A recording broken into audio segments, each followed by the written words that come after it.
তো বিয়েবাড়িতে এসে আগে আমরা রেডি হইনি। রেডি হওয়ার পর আমরা নিচে কাউন্টারে চলে আসি, আর এখানে আগে আমরা চারিদিকটা ঘুরে নিই। এ দেখো বন্ধুরা, ডেকোরেশনটা কি সুন্দর হয়েছে না? খুব সুন্দর হয়েছে, আমার তো খুব ভালো লেগেছে। তো যাই হোক, ঘোরা ফেরার পর আমরা একটু স্টলে খেতে চলে যাই।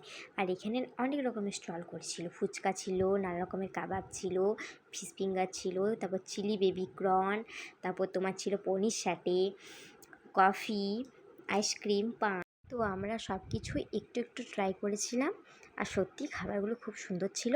সবথেকে আমার ভালো লেগেছে রেশমি কাবাবটা, রেশমি কাবাব আর ফুচকা, শুকনো ফুচকা দারুণ লেগেছে।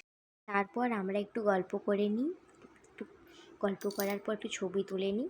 তারপরে আমরা যেহেতু আমরা রাত্রেবেলায় বেরিয়ে পড়বো না, তাই আমরা ভেবেছি একটু দাঁড়িয়ে রাতের ডিনারটা সেরে নেব, তারপর একটু রেস্ট নিয়ে বেরিয়ে পড়বো। যেহেতু অনেকটা রাস্তা, একটু তাড়াতাড়ি বেরোবো, কারণ আমাদের বাড়ি যেতে আবার নয়তো সকাল হয়ে যাবে। আর এই দেখো, ব্রাইডের সাথেও দেখা করে নিয়েছিলাম।